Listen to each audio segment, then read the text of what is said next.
হাসির গল্প। দুই ভাই ছিল।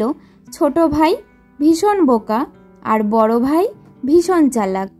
বাবা মারা যাবার পর দুই ভাই বাবার সম্পত্তি ভাগাভাগি করে নিল। সম্পত্তি আর কি, একটা খেজুর গাছ, একটা দুধেল গাভী আর একটা কাঁথা।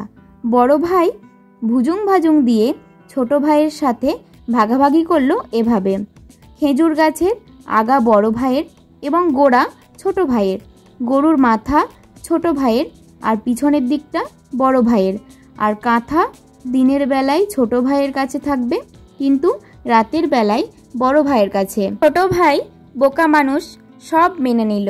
খেজুর গাছের গোড়ায় সে পানি দেয়, গরুর মাথাকে ঘাস খাওয়ায় আর দিনের বেলায় কাঁথা রোদে শোকাতে দেয়। বড় ভাই মহা আনন্দে খেজুর খায়, খেজুরের রস খায়, গরুর দুধ খায় আর রাতে কাঁথা মুড়ি দিয়ে আরামে ঘুমায়। ছোট ভাই ভাগ চাইলেই বলে, খেজুর গাছের গোড়ার কাছে চেয়ে নে, গরুর মাথা থেকে দুধ নে, দিনের বেলা কাঁথা মুড়ি দিয়ে ঘুমা। ছোট ভাই কি আর করে, সব নিজের ভাগ্য মনে করে নীরবে কেটে যায়। একদিন এক চালাক লোকের সাথে তার দেখা হয়। সব শুনে চালাক লোক তাকে বুদ্ধি শিখিয়ে দিল। পরের দিন বড় ভাই খেজুর গাছে রস লাগাতে উঠতেই একটা কুঠার দিয়ে ছোট ভাই গাছের গোড়ায় কোপ দিতে শুরু করে। বড় ভাই বলে, আরে আরে করিস কি? ছোট ভাই বলে, আমার অংশে আমি যা খুশি করব। বড় ভাই সব বুঝতে পারে, বলে, কি চাস বল? ছোট ভাই জবাব দেয়, ফল আর রসের সমান ভাগ, সাথে তুমিও গাছের যত্ন নেবে। বড় ভাই কি আর করে, মেনে নেয়। আবার বড় ভাই গরুর দুধ দোয়াতে যেতেই ছোট ভাই লাঠি নিয়ে গরুর মাথায় মারতে থাকে।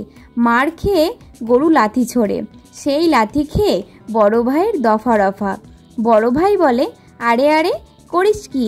ছোট ভাই বলে, আমার অংশে আমি যা খুশি করব। বড় ভাই সব বুঝতে পারে, বলে, কি চাস বল? ছোট ভাই জবাব দেয়, গরুর সমান যত্ন আর দুধের ভাগ। বড় ভাই তাতেই রাজি, মনে মনে ভাবে, কাঁথার কি করবি? রাতে শীতে কষ্ট পেতেই হবে। কিন্তু হাই, ছোট ভাই আজ কাঁথা শোকানোর বদলে ভিজিয়ে রেখেছে, ভেজা কাঁথায় কি শোয়া যায়? বড় ভাই বলে, আরে করিস কি?